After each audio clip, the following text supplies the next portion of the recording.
नमस्कार दोस्तों, स्वागत है आप सभी का डिफेंस स्कोप पर, जहां हम बात करते हैं भारत के मिलिट्री अचीवमेंट्स, डिफेंस अपडेट्स और स्ट्रेटेजिक पार्टनरशिप के बारे में।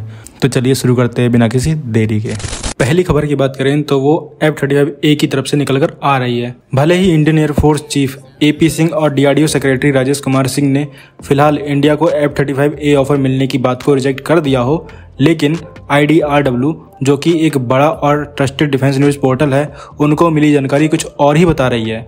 लॉकहीड मार्टिन इंडिया ऑफिसर के अकॉर्डिंग, लॉकहीड मार्टिन इंडिया के सीनियर्स इंडियन एयरफोर्स लीडरशिप के लिए ऑफिशियल ब्रीफिंग ऑर्गेनाइज कर रही है। इस ब्रीफिंग के लिए senior Lockheed Martin officials America से इंडिया आएंगे। फिलहाल ब्रीफिंग की डेट्स कंफर्म नहीं है। IDRW पहले ही रिपोर्ट कर चुकी है कि Lockheed Martin MRFA tender framework के तहत F-35 ऑफर करने में ज़्यादा इंटरेस्टेड नहीं है, क्योंकि इसमें लिमिटेड ट्रांसफर ऑफ टेक्नोलॉजी और लोकल असेंबली लाइन की कंडीशन हो सकती है। इस वजह से Lockheed Martin foreign military sales model की तरफ जाएगी, जो कि US डिपार्टमेंट ऑफ डिफेंस के जरिए गवर्नमेंट टू गवर्नमेंट डील होती है। लेकिन उनके सोर्सेज का मानना है कि अगर इंडिया एक बड़े ऑर्डर, जो कि 110 यूनिट के आसपास होगा, उस ऑर्डर के साथ आगे बढ़े तो शायद लॉकहीड मार्टिन अपनी स्ट्रेटजी बदल दे। इतने बड़े ऑर्डर के बाद इंडिया जापान, ऑस्ट्रेलिया और इटली जैसे F-35 बायर्स की लिस्ट में शामिल हो सकता है, जिससे इंडियन एयरफोर्स अमेरिका के बाहर F-35 उड़ाने वाली टॉप 5 फोर्सेस में आ सकती है। इससे शायद लॉकहीड मार्टिन को इंडिया में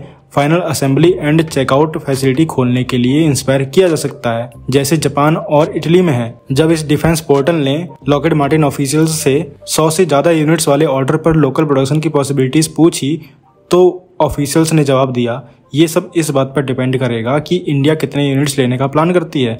अगर संख्या ज़्यादा होती है और डिमांड पक्की होती है तो लॉकहीड मार्टिन इंडिया में final assembly and checkout facility बनाने पर विचार कर सकती है, बिल्कुल जापान और इटली की तरह। तो आप क्या बोलेंगे इस खबर के बारे में कमेंट सेक्शन में जरूर बताइए। अगली खबर की बात करें तो ब्रह्मोस एरोस्पेस ने एक नए प्रोजेक्ट पर काम शुरू किया है, जिसमें वो ब्रह्मोस NG मिसाइल के लिए एक नया एयरबॉर्न लॉन्चर डेवलप कर रही है। इसका नया नाम ब्रह्मोस MA यानी मिनी एयरबॉर्न है। इस लॉन्चर को एक प्राइवेट सेक्टर कंपनी के साथ मिलकर बनाया जा रहा है। सिर्फ 220 kg वजन वाला ये लॉन्चर ब्रह्मोस MA को इंडियन एयरफोर्स के फाइटर जेट्स जैसे Su-30 MKI और तेजस Mk-1A के साथ इंटीग्रेट करेगा। पहले के 500 kg वाले ब्रह्मोस A लॉन्चर के मुकाबले ये लॉन्चर काफ़ी हल्का है, जिस वजह से तेजस Mk-1A जैसे छोटे जेट्स भी इसे ले जा सकते हैं। इस डिज़ाइन की वजह से ये मिराज 2000, राफेल और आने वाले तेजस Mk-2 और AMC जेट्स के साथ कंपेटेबल हो सकता है। ब्रह्मोस MA मिसाइल खुद 1330 kg की है, जो पहले के मुकाबले हल्की है, लेकिन इसकी रेंज और स्पीड बेहतरीन है। ये मैक 3.5 की सुपरसोनिक स्पीड से उड़ सकती है और 290 किलोमीटर तक का ट्रैवल कर सकती है। ये मिसाइल स्कैल्प EG मिसाइल, जो कि राफेल में यूज होती है, उससे अलग है, जो स्टील्दी और 400 किलोमीटर की रेंज पर सबसोनिक स्पीड पे उड़ती है।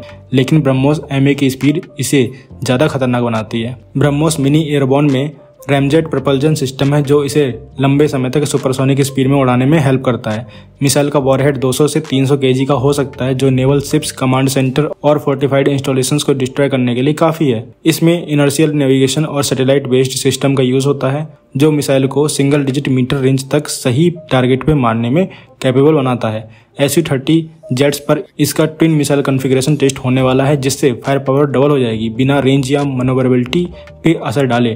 ट्रायल्स 2025 के अंत तक शुरू होने की उम्मीद है और 2027 तक इसका ऑपरेशनल क्लियरेंस मिलने की पॉसिबिलिटी है। तो क्या बोलेंगे आप इस खबर के बारे में कमेंट सेक्शन जरूर बताइए। अगली खबर की बात करें तो DRDO ने पिनाका Mk-3 रॉकेट सिस्टम के लिए एक नई इजेक्टेबल रॉकेट इग्निशन सिस्टम डेवलप करने का प्रोजेक्ट शुरू किया है। ये टेक्निक पिनाका रॉकेट की इग्निशन प्रोसेस को सुधारने के साथ उसकी रेंज और एफिशिएंसी भी बढ़ा सकती है। इजेक्टेबल इग्निशन सिस्टम का काम लॉन्च के बाद रॉकेट के इग्निशन कंपोनेंट को अलग कर देना होगा। इससे रॉकेट का वजन उड़ने के दौरान कम हो जाएगा, जो फ्यूल एफिशिएंसी और रेंज बढ़ा सकता है। साथ ही फील्ड में इसके रीलोडिंग प्रोसेस को भी फास्ट बनाया जा सकता है। पिनाका Mk-3, जो अभी फैब्रिकेशन फेज में है, रसिया के BM-30 स्मार्ट से भी बेहतरीन बनाई जा रही है। इसमें 300 mm सॉलिड फ्यूल्ड रॉकेट होंगे, जो 120 किलोमीटर से ज़्यादा तक की मार कर सकते हैं। DRDO IIT मद्रास के साथ मिलकर इसमें guidance kits, trajectory correction systems और रैमजेट प्रपल्जन जोड़ रही है, जो मिसाइल की एक्यूरेसी और लिथलिटी और बढ़ा देगी। डीआरडीओ अगले 6 महीने में इस नई इग्निशन सिस्टम का ट्रायल शुरू कर सकती है। डायनेमिक टेस्टिंग में ये देखा जाएगा कि सिस्टम हाई स्पीड लॉन्च और मैक 4.7 की स्पीड पे कितना स्टेबल रहता है। तो आप क्या कहेंगे इस खबर के बारे में कमेंट सेक्शन जरूर बताइए। तो दोस्तों ये थी आज की डिटेल्ड अपडेट्स हमारे भारत के डिफेंस और इंटरनेशनल स्ट्रेटजीज के बारे में। अगर आपको ये वीडियो इन्फॉर्मेटिव लगा हो तो लाइक करें, शेयर करें और चैनल को सब्सक्राइब करना ना भूलें। आपका सपोर्ट हमें और बेहतर कंटेंट बनाने के लिए मोटिवेट करता है। मिलते हैं नेक्स्ट वीडियो में। थैंक्स फॉर वॉचिंग एंड जय हिंद, जय भारत।